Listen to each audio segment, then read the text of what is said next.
अध्याय की अंतिम कक्षा में सबका स्वागत है। पिछली कक्षा में हमने अष्टम अध्याय के 22 श्लोक देख लिए थे।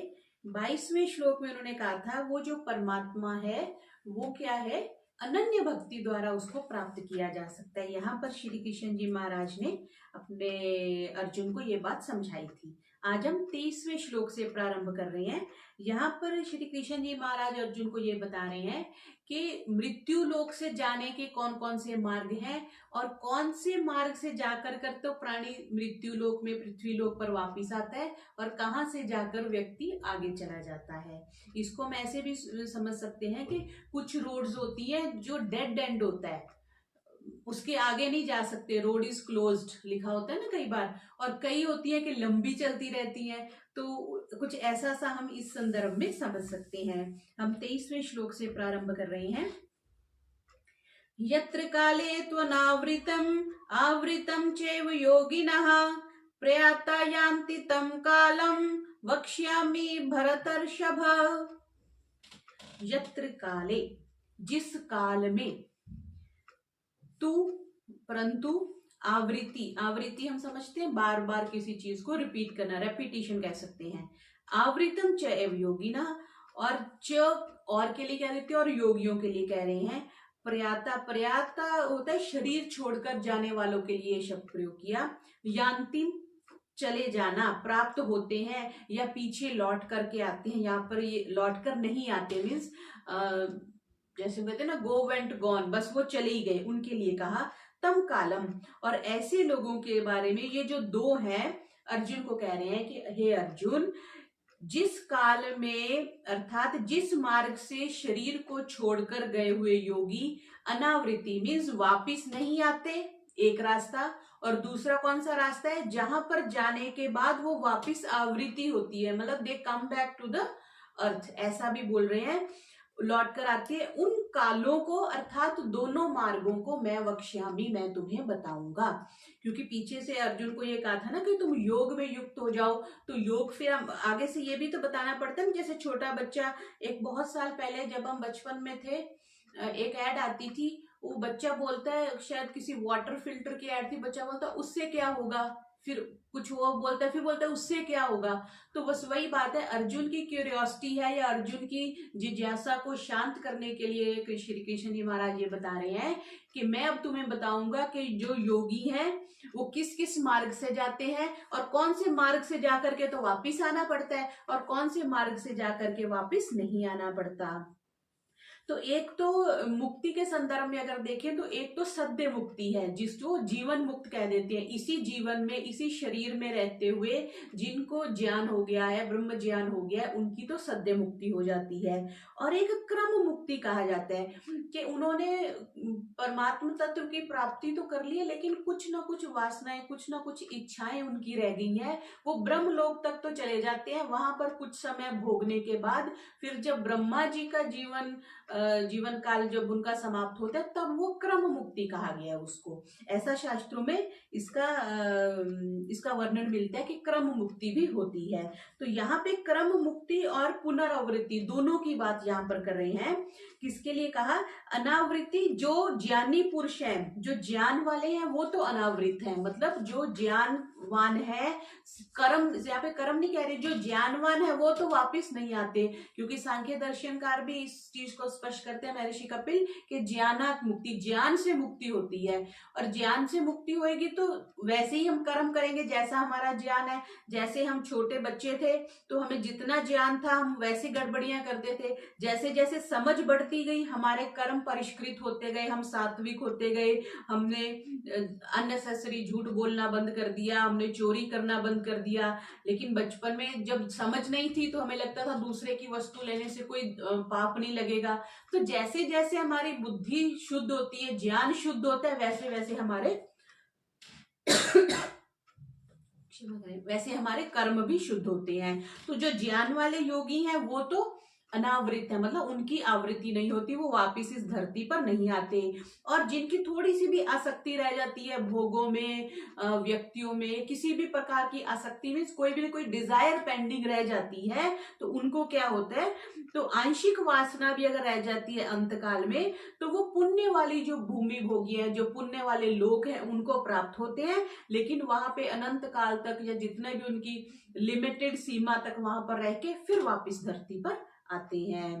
तो यहाँ पर ये भी हम समझ सकते हैं कि जो प्राकृतिक वस्तुओं से अपना संबंध रखते हैं उनको तो वापिस आना पड़ेगा, और जो परमात्मा के साथ संबंध रखते हैं उनको वापिस नहीं आना पड़ता। बिकॉज वो, इसको हम ऐसे भी, इस उदाहरण से भी ऐसे समझ सकते हैं, सपोज हम टूरिस्ट किसी प्लेस पे गए, तो अगर तो हमने सारी सीनरीज देख ली, जो भी टूरिस्ट प्लेसेस थे उस एरिया में हमने सारे घूम लिए, तो हमारी तृप्ति हो जाती है, फिर हम दोबारा नहीं वापस जाना चाहते। कोई हमें कहे भी तो हम क्या कहते हैं, हाँ मैं गया था, मैंने देखा हुआ है, मतलब आई एम सेटिस्फाइड, तो दोबारा वहां जाने की इच्छा नहीं होती। और अगर कहीं जल्दी से हमें कुछ कॉल आ जाए या हमें कुछ ऑफिस का काम हो, हमें छुट्टी छोड़ के वापिस आना पड़े, तो हमारे मन में एक थोड़ी कुलकुलाहट सी रहती है कि मेरा ना वो ट्रिप सक्सेसफुल नहीं हुआ, मेरा वो रह गया।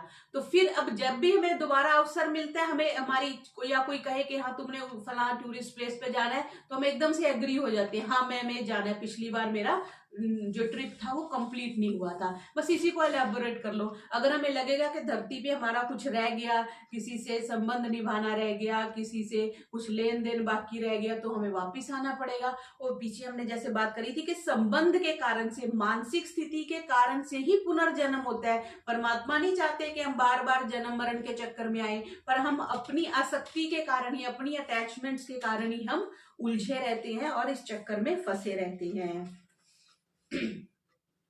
23वें में क्या कह रहे हैं, सुने नस्ले भारत के सरताज सुन, बताता हूं अब वक्त के तुझको गुण, कि कब मर के लौटाए योगी यहीं, वो कब मर के कालब बदलते नहीं, कब मरने के बाद वो शरीर को धारण नहीं करते। इसका संदर्भ 23वें श्लोक में हुआ। आगे बता रहे हैं कि कौन से मार्ग से योगी वापिस नहीं आते, उस मार्ग का वर्णन कर रहे हैं 24वें श्लोक में। अग्निज्योतिर्ह शुक्लः षण्मासा उत्तरायणम्, तत्र प्रयात गच्छन्ति ब्रह्म ब्रह्म विदो जनः। अग्नि, अग्नि हम समझते हैं प्रकाश को कह देते हैं, या अग्नि का अधिपति देवता के लिए ये शब्द आया है।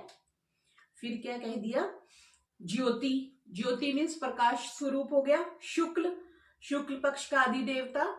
षण्मासा, 6 महीने के लिए क्या होता है, 6 महीनों वाला। उत्तरायणम, उत्तर अयन, जहां पर उत्तरोत्तर प्रगति होती है, हम ज्ञान की तरफ बढ़ते हैं, उसको भी कह सकते हैं। तत्र प्रयाता गच्छन्ति, उस मार्ग से गए हुए कौन कौन से, ब्रह्मवेता, जो ब्रह्म को जानने वाले हैं, ब्रह्म विदो जनाः, वो क्या है, ब्रह्म लोक को प्राप्त होके पीछे फिर ब्रह्म के साथ ब्रह्म को ही प्राप्त हो जाते हैं। मतलब वो अल्टीमेट एंड स्टेज पे, अल्टीमेट स्टेज पे पहुंच जाते हैं, फिर उनका वापिस आना नहीं होता। यहाँ पे ये स्पष्ट किया है। अब यहाँ पे हम ये देख सकते हैं कि अग्नि, ज्योति, शुक्ल और उत्तरायण, ये ज्ञान के भी द्योतक है। जो व्यक्ति ज्ञानवान है, ज्ञान के अनुकूल चलता है, वो तो उनकी तो पुनरावृत्ति नहीं होती, हम ऐसा भी समझ सकते हैं। क्योंकि प्रकाश अग्नि है ना, परमात्मा को भी ज्ञान स्वरूप कहते हैं, इसलिए प्रकाश स्वरूप कहते हैं। वो ये भौतिक प्रकाश नहीं है, जैसे ट्यूबलाइट का प्रकाश हो गया, जैसे दीपक का प्रकाश हो गया। क्योंकि परमात्मा ज्ञान स्वरूप है, इसलिए परमात्मा को प्रकाश स्वरूप कहा गया। तो जो तो ज्ञान के पक्ष में रहते हैं, तो ऐसे कैरी फॉरवर्ड, मतलब शुक्ल अग्नि के दिन में गए, दिन में कितना उजाला है, फिर ज्योति को प्राप्त हुए, फिर शुक्ल पक्ष में ज्योति रहती है। तो इस तरह से जो ऐसा भी माना जाता है कि जब आत्मा शरीर को छोड़ के जाती है, तो वेरियस स्टेजेस को पार करते हुए एक रास्ता है, जिसको हम जीटी रोड कह सकते हैं, या जो ट्रंक रोड कह सकते हैं, जो जिस पर से सीधा व्यक्ति जो जाता है तो ब्रह्मा जी को प्राप्त हो जाता है, और वहां महाप्रलय जब होती है फिर उनकी क्रम मुक्ति हो जाती है। ऐसी चर्चा हमें छांदोग्य उपनिषद में भी मिलती है, उसमें भी आता है अर्ची का देवता, दिन का देवता, शुक्ल पक्ष का देवता, उत्तरायण का देवता। तो इसको हम ऐसे भी समझ सकते हैं कि वो हैंड ओवर होता रहता है आगे आगे, ऐसा हम समझ सकते हैं। और ब्रह्म सूत्र में, वेदांत दर्शन में भी इसकी चर्चा मिलती है कि शुक्ल मार्ग को उपनिषद में देवयान कहा, अर्ची मार्ग भी कह दिया, देव पथ भी कह दिया और ब्रह्म पथ भी कह दिया। तो इस तरह से जो इस मार्ग से जाते हैं वो तो वापिस नहीं आते, वो ब्रह्म को प्राप्त हो जाते हैं। 24वें श्लोक में ये कहा, अगर दिन हो या मौसम में नारे ओ नूर, उजाले की रातें हो माह का जहूर, हो शश माह सूरज का दौरे शुमाल, मरे उनमें आरिफ तो पाए वसाल। वसाल मीन्स परमात्मा को पाना। अब 25वें में बता रहे हैं कि जो दूसरे रास्ते से जाते हैं उनकी पुनरावृत्ति होती है, उनको वापिस आना पड़ता है। धूमो रात्रिस्तथा कृष्णः क्षणमासा दक्षिणायणम्, तत्र चांद्रमसं ज्योतिर्योगी प्राप्य निर्वर्तते। निर्वर्तते मतलब वो वापिस आता है, लौट कर आता है, मीन्स जन्म मरण को प्राप्त होता है। कौन? जो धूमो, धूम का अधिपति देवता, धूम हम समझते हैं धुएं को बोलते हैं। रात्रि, रात्रि का अधिपति देवता, कृष्ण पक्ष का अधिपति देवता, और फिर शनमासा दक्षिणायनम, जो दक्षिणायन का अधिपति देवता है उसके लिए। तत्र उस मार्ग से जो योगी जाता है तो किसको प्राप्त होता है? चांद्रमासम ज्योति, वो चंद्रमा की ज्योति को प्राप्त होता है और फिर उसको वापिस आना पड़ता है। तो इसको हम ऐसे भी समझ सकते हैं कि जो चंद्रमा की ज्योति कहा गया और ये जो प्रकाश से थोड़ा अंधकार की तरफ कहा गया, ये जो कृष्ण पक्ष कहा गया, यहाँ बिल्कुल ऐसे अंधेरा नहीं है, लेकिन जो शुक्ल पक्ष कहा गया उससे थोड़ा कम प्रकाश है। तो यहाँ पे हम ये भी समझ सकते हैं कि जो कर्मों के सिर्फ विश्वास करते हैं, ज्ञान जिनको नहीं है, सिर्फ कर्म पथ पे चलते हैं, उनको वापिस आना पड़ता है। इस श्लोक से हम ये भी संदर्भ लगा सकते हैं। और दूसरी बात हम यहाँ पे एक बात ये समझेंगे कि ये जो चंद्रमा हमें दिखाई देता है, इसको नहीं हम चंद्रलोक कह सकते, क्योंकि ये तो चंद्रलोक सूर्य से भी, ये जो चंद्रमंडल है ये पृथ्वी के बहुत नजदीक है, सबसे नीचे नजदीक का ग्रह है। तो जबकि चंद्रलोक जो कहा गया वो सूर्य से ऊपर है, ऐसा मिलता है। और जो चंद्रलोक से अमृत इस चंद्रमंडल में आता है, ऐसा हम समझ सकते हैं, जिसमें शुक्ल पक्ष में औषधियां पुष्ट होती हैं। जैसे हम वो शरद पूर्णिमा पे हम खीर बनाकर खाते हैं ना, तो वहां से ज्योति कह लीजिए या वहां से अमृत इस चंद्रमंडल में आता है, और चंद्रलोक जो है वो इससे भिन्न है। और ऐसा भी एक विवरण मिलता है कि जब आत्मा जाती है तो जो भी चंद्रयान को प्राप्त होते हैं वो क्या के कृष्ण मार्ग से फिर लौटते हुए पहले आकाश में आते हैं, आकाश से फिर वो वायु में, वायु से वो बादलों में, बादलों में फिर वर्षा होती है, वर्षा के द्वारा अन्न में, अन्न के द्वारा पुरुष में आकर फिर वो आगे जन्म लेते हैं। ऐसी उनकी पुनरावृत्ति का ये रास्ता बताया गया है। तो यहाँ पे क्या कहते हैं, ब्रह्म विदो जना भी कह दिया ना, और योगी भी कह दिया। तो इसको ऐसे भी समझ सकते हैं कि जो योगी तो है, लेकिन पीछे एक शब्द आया था पथ भ्रष्ट, जो पूर्णतः योगी नहीं है, मतलब टॉप पे नहीं पहुंचे हैं, कुछ ना कुछ वासनाएं, कुछ ना कुछ इच्छाएं जिनकी रह गई हैं, वो वापिस पुनः इस धरती पर आती हैं। यहाँ पर हम ये चीज भी देखेंगे कि जैसे भीष्म पितामह जी ने दक्षिणायन होने के कारण अपना शरीर नहीं छोड़ा था, बिकॉज वो द्यू नामक जो वसु थे, 8 वसु हमारे कहे गए ना, तो द्यू नामक जो वसु थे, अजान देवता थे, तो वो किसी शाप के कारण मृत्यु लोक में आए थे। तो अतः उन्हें देवलोक में ही वापिस जाना था, और जब वो दक्षिणायन होता है तो देवलोक में रात्रि रहती है, रात्रि रहती है। तो ऐसा कहने का एक अभिप्राय मिलता है कि देवलोक के द्वार जो है वो बंद रहते हैं। तो ऐसा था उनका कि फिर उनको बाहर प्रतीक्षा करनी पड़ती 6 मंथ्स, तो इसलिए उन्होंने धरती पर ही रहना, और उनके पास इच्छा मृत्यु का भी वरदान था। तो उन्होंने श्री कृष्ण जी के कारण कि उनसे सत्संग होगा और उनसे ज्ञान मिलेगा, इसलिए उन्होंने दक्षिणायन में ना छोड़ करके उत्तरायण की प्रतीक्षा करी थी। और इसी तरह उत्तरायण का भी, कृष्ण मार्ग को उपनिषद में भी पितृयान, धूम मार्ग और दक्षिण मार्ग के नाम से भी कहा गया है। और छांदोग्य उपनिषद में वैसे मिलता है, धूम का देवता मिलता है, कृष्ण पक्ष का देवता शब्द आया है, दक्षिणायन का देवता, पितृलोक भी इसको कह देते हैं, आकाश, चंद्रमा, ये जो इस रास्ते से जाते हैं वो पुनरागमन उनका होता ही है, वो वापिस धरती पर आते ही हैं।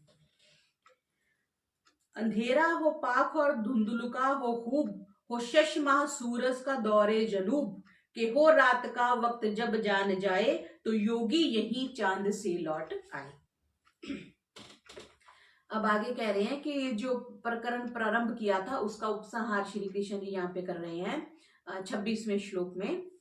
शुक्ल कृष्णे गति हेते जगता शाश्वते मते, एकया यात्य नावृत्तिम अनन्या वर्तते पुनः। पुनः आवर्तते, उनको पुनः लौटना पड़ता है। किनको? अनन्या, जो दूसरी गति में जाने वाले को। शुक्ल और कृष्ण, ये जो दोनों गतियां हैं, शुक्ल पक्ष और कृष्ण पक्ष, और ये शाश्वत है, मतलब अनादिकाल से चली आ रही है, जगता जगत के साथ हैं, ऐसी मानी गई हैं। इनमें से एक तो अनावृत्ति, जो शुक्ल पक्ष है वो अनावृत्ति का है, वहां से जो जाता है वो वापिस नहीं आता, और दूसरे वाले जो अनन्या, जो दूसरी है, वो व्यक्ति को वापिस आना पड़ता है। तो यहाँ पे ये भी हम समझ सकते हैं, जो प्रकृति से, प्रकृति की वस्तुओं से अपना संबंध रखते हैं, उनको वापिस आना पड़ता है। इसको हम ऐसे भी समझ सकते हैं, आज ही मेरी किसी योगी से बात हो रही थी, उनका आशीर्वाद मिला, तो वो ये कह रहे थे कि हमें उलझने बहुत है, हमें धन की व्यवस्था भी करनी है, हमें अपने घर की व्यवस्था भी करनी है, संबंध भी देखने, सारा कुछ देखने हैं।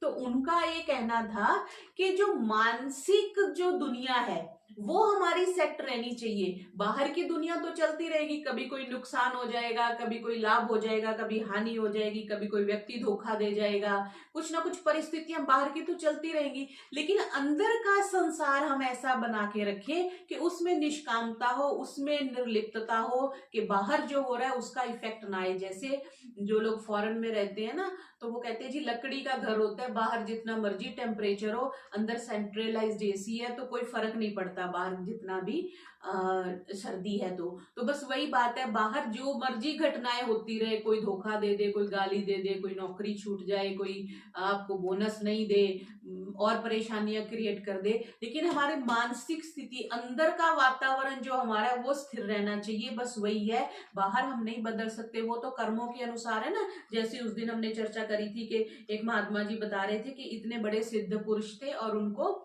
लकवा मार गया, एक साइड से पैरालिसिस हो गया। तो किसी भगत ने जाके कहा कि आपके पास तो महाराज इतनी सिद्धियां हैं, आप थोड़ा सा भी भगवान को प्रार्थना करें तो ये 1 सेकंड में ठीक हो जाएगा। और ऐसी सिद्धियां होती हैं कि जिनसे शारीरिक आरोग्यता मिलती है। तो उन्होंने कहा कि मैं इस छोटे सी इतनी बड़ी चीज, जब मुझे परमात्मा तत्व की प्राप्ति होगी, ये शरीर तो आज और कल छूटना ही है, तो क्यों इसके लिए मैं अपनी उस एनर्जी को, अपने उस रास्ते को, अपनी उस मूल्यवान वस्तु को, जो मेरे को सिद्धि प्राप्त हुई है या परमात्मा तत्व की प्राप्ति हुई है, मैं इस नाशवान शरीर पे स्पेंड नहीं करना चाहता। तो ये बहुत बड़ी बात है हमें समझने के लिए। हमें थोड़ा सा भी कष्ट होता है, परेशानी होती है, हम तत्काल भगवान से प्रार्थना करते हैं, भगवान मेरी ये समस्या सॉल्व कर दो, ये कर दो, वो कर दो। तो इस बात से मतलब मेरे को भी ये प्रेरणा मिली कि हमें दुनिया की चीजों के लिए परमात्मा से मांगना नहीं चाहिए, क्योंकि अगर हम परमात्मा से मांगते हैं तो परमात्मा को समझ क्या है, उनको पता ही है कि हम उनको ना चाह करके हम दुनिया को चाह रहे हैं, तभी तो हम दुनिया की वस्तुओं मांग रहे हैं, दुनिया की परेशानियों से बचने के लिए उनसे प्रार्थना कर रहे हैं। सो परमात्मा को हम प्रेम करें because he is God, not because he has created the God and he has made all the things for us. उन्होंने हमारे लिए बहुत कुछ किया है, उसमें जो परेशानियां आ रही हैं वो को हटाने के लिए या सुख प्राप्ति के लिए हम परमात्मा का भजन ना करें। हम परमात्मा का भजन इसलिए करें कि हम परमात्मा से प्रेम करते हैं, हमें परमात्मा चाहिए, हम उसको पाना चाहते हैं। तो यहाँ पे ये जो उन्होंने बात करी कि हम अपने परमात्मा से जब हम अनन्य भक्ति नहीं करते, हम सिर्फ एक गामी है, एक परमात्मा की भक्ति हम करते हैं, तब हम उसको प्राप्त हो सकते हैं। और जो साधन परायण है, साधक है, वो जो है शुक्ल मार्ग से जाने वाले, वो अनावृत्ति को प्राप्त होते हैं। दूसरे तो मनुष्य बार बार जन्म लेके जन्म मरण के चक्कर में चलते रहते हैं।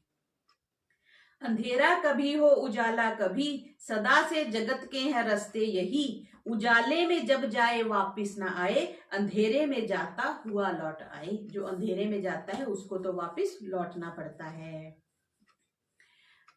आगे 27वां देखेंगे। नाएते श्रुति पार्थ जानन्य योगी मुह्यति कश्चन, तस्मात् सर्वेषु कालेषु योग युक्तो भव अर्जुन। आगे 27वां देखेंगे। न एते श्रुति पार्थ जानन योगी मुह्यति कश्चन तस्मात् सर्वेषु कालेषु योग युक्तो भव अर्जुन। अर्जुन को कह रहे हैं, दो शब्द आ गए, पार्थ भी अर्जुन के लिए आ गया और अर्जुन फिर से भी कह दिया। हे पृथानंदन, एते इन दोनों श्रुति मार्गों से जानन जानने वाला कश्चन कोई भी जो योगी है वो मुहति, वो मोहित नहीं होता, वो भ्रमित नहीं होता। तस्मात अर्जुन, इसलिए अर्जुन तुम क्या करो, सर्वेषु कालेषु सभी कालों में योग युक्त, योग से युक्त रहो। पीछे क्या कहा था, सर्वेषु कालेषु माम अनुस्मर युद्ध च, मेरा स्मरण करते हुए तुम युद्ध करो। अब क्योंकि ये अक्षर ब्रह्म का अध्याय चल रहा है तो यहाँ पे क्या कह दिया, योग युक्त भव अर्जुन, तुम हर काल में, प्रत्येक काल में योग के साथ युक्त रहो, ऐसा अर्जुन को कह दिया। बिकॉज जन्म मरण के चक्कर से अगर बचना है तो हमें एक तो शुक्ल मार्ग को मानना है और परमात्मा को प्राप्त करना है। योग पर युक्त कैसे रहेंगे हम, कि हम हर क्षण उस स्थिति में रहे, आंतरिक स्थिति हमारी परमात्मा को प्राप्त करने वाली बनी रहे और हम जन्म मरण के चक्कर में कोल्लू के बैल की तरह अनंत काल तक घूमते ना रहे, हम उसमें से निकल आए। उसको निकल, जैसे वो चींटियां होती है ना, वो ऐसे ऐसे राउंड राउंड बनाती हैं, तो उससे निकलने के लिए बहुत प्रयास करना पड़ता है। जैसे चक्रव्यूह अगर आपने देखा हो, जब महाभारत काल में उन्होंने चक्रव्यूह रचा था, तो वैसे राउंड राउंड होता है हर चीज का, उसको तोड़ के निकलना बड़ा कठिन होता है। तो वही बात है, हम भी जन्म मरण के, इसलिए चक्कर का नाम ही ये है कि जो राउंड है और उसमें से निकलना कठिन है। तो शुक्ल और कृष्ण दोनों मार्गों के परिणाम को जानने वाला योगी जो बता दिया, वो निष्कामी हो जाता है, फिर वो मोहित नहीं होता इस संसार के पदार्थों से, इन चीजों से, और भोगों में ना फंस करके वो परमात्मा तत्व के साथ जुड़ जाते हैं और परमात्मा की प्राप्ति कर लेता है। इसलिए कहा कि कोई भी अनुकूल परिस्थिति हो, प्रतिकूल परिस्थिति हो, देश काल में कुछ भी होता रहे, तू सब समय में क्या करो, उसका सदुपयोग करते हुए संसार की सेवा करते, मतलब निष्काम भाव से कर्म करते हुए, ज्ञान को प्राप्त करते हुए, जो पीछे बात आई थी, हर परिस्थिति के प्राप्त होने पर हृदय से अनुकूलता की इच्छा मत करो। जितनी ज्यादा हम अनुकूलता की इच्छा करते हैं उतना हम उससे हट गए। कहते हैं ना, अनन्य भक्ति क्या है, परमात्मा तू सुख दे वो भी मेरे को स्वीकार है, दुख दे वो भी मुझे स्वीकार है। परमात्मा अपनी इच्छा से हमें दुख नहीं दे रहे, हमारे कर्मों की वजह से हमें दुख मिल रहे हैं, और वो तो चाह रहे हैं कि दुख काट करके हम उसको प्राप्त हो जाएं। जैसे बच्चे को फीवर है तो माँ उसको कड़वी दवाई देती है, वो कड़वी दवाई देने में उसका कोई द्वेष नहीं है बच्चे से कि उसको दुख हो, उसको कड़वी दवाई दूं, लेकिन हम माँ क्या चाहती है कि बच्चा कड़वी दवाई पी और ठीक हो जाए। बस दुख जब आ रहा है तब यही समझे कि परमात्मा हमें ठीक करना चाह रहा है, इसलिए कड़वी दवाई दी जा रही है, तब एक स्वीकार्यता मन में आ जाती है और हम पथभ्रष्ट नहीं होते। वरना जब हमें दुख ज्यादा होता है तो अक्सर हमें परमात्मा से शिकायत होने लग जाती है। तो 27वें में क्या कहा, जो इन रास्तों से न अनजान हो वो योगी परेशान न हैरान हो। सुन अर्जुन है जब तक तेरे दम में दम, तू रह योग में अपने सावत कदम, तू योग से संलिप्त रहो। आगे अष्टम अध्याय का 28वां श्लोक, अंतिम श्लोक है ये। इसमें अध्याय में वर्णित विषय को श्री कृष्ण जी उसका अंत कर रहे हैं यहाँ पे। वेदेषु यज्ञेषु तपस्सु चैव दानेषु यत् पुण्य फलम प्रदिष्टम अत्येति तत्सर्वम् इदं विदित्वा योगी परमं स्थानम् उपैति चाद्यम्। वेदेषु यज्ञेषु, वेदों में, यज्ञों में, विदित्वा, इस चीज को जान करके योगी क्या करता है, इस अध्याय में जितनी भी बातें श्री कृष्ण जी ने कही, तपस्सु और तपो में, दानेषु दान में, और पुण्य फलम, इन सब करने से जो पुण्य फलों की प्राप्ति होती है वो कहे गए हैं, उन सब को सर्वम अत्यति, उन सब को क्रॉस कर जाता है, उन सबको पार कर जाता है। मीन्स उन सबको वो सफिशिएंट कर, जैसे हम कहते हैं ना सैचुरेशन पॉइंट आ गया, हम कुछ भी चीज बहुत ज्यादा कर लेते हैं तब हमारी तृप्ति हो जाती है, तो मतलब अब तृप्त हो गया, अब उस चीज की इच्छा नहीं है, तो कह रहे कि उनका सबका अतिक्रमण कर जाता है, और किसमें, आदि स्थान परमात्मा को पाने के लिए वो एक परमात्मा तत्व की अनन्य भाव भाव से भक्ति करता है और निष्काम कर्म करता है ताकि उसको परमात्म तत्व की प्राप्ति हो जाए। क्योंकि जितने भी शास्त्रीय ये उत्तम कर्म बताए गए, दान बताया गया, यज्ञ बताया गया, तप बताया गया, इनके जो भी फल है वह विनाशी है। मतलब एक ना एक दिन उस फल की समाप्ति होनी है। उस फल की समाप्ति होएगी तो फिर से हमें वापिस आना पड़ेगा। लेकिन अगर हम ब्रह्म को प्राप्त कर लेते हैं, परमात्मा को प्राप्त कर लेते हैं, तो ना पुनः वर्तते, तो फिर हमें वापिस नहीं आना पड़ेगा, लौटना नहीं पड़ेगा। हम परम धाम, जिसको परम गति कह दिया, उसकी प्राप्ति हो जाएगी। तो हमें क्या करना है? सांसारिक पदार्थों से विमुख होने का प्रयास करना है और भगवत परायण हो जाना है। परमात्मा, पीछे श्री कृष्ण जी महाराज परमात्मा के बिहाफ पे क्या कह रहे हैं कि मेरी अनन्य भक्ति करने वाले के लिए मैं सुलभ हूं, मेरे को ढूंढने कहीं नहीं जाना, मैं तो तेरे अंदर बैठा हुआ हूँ। परमात्मा बोलते हैं कि मैं तो तेरे अंदर भी हूँ, तुम्हें ढूंढने के लिए गुफाओं में, पहाड़ों में, कंदराओं में जाने की आवश्यकता नहीं है। तो तुम योग से युक्त हो जाओ हर काल में, तो मैं तुम्हारे लिए सुलभ हूँ। ऐसा श्री कृष्ण जी ने अर्जुन को इसमें उपदेश दिया। मिले वेद के पाठ करने से पुण्य है बेशक बहुत, दान यज्ञ तप के गुण, मगर उनसे बाला है योगी की बात, अजल से वो पाए मकामे निजात। वो आदि से मतलब मुक्ति को प्राप्त कर लेता है। तो इसमें हमने देखा कि श्री कृष्ण जी महाराज ने ब्रह्म के बारे में बताया, अक्षर और ब्रह्म के निर्गुण, निराकार, सगुण क्या है, और सगुण और साकार की बातें बताई, और स्वरूप का क्या चिंतन है, परमात्मा के साथ संबंध कैसे करना है, योग कैसे करना है। तो इस अध्याय का नाम अक्षर ब्रह्म योग है। तो आज हमने इसका अष्टम अध्याय का आज अंतिम श्लोक भी देख लिया। ओम तत्सत श्री भगवद्गीतासु उपनिषत्सु ब्रह्म विद्यायां योग शास्त्रे श्री कृष्ण अर्जुन संवादे अक्षर ब्रह्म योगो नाम अष्टमो अध्यायः। सर्वेभ्यो नमः।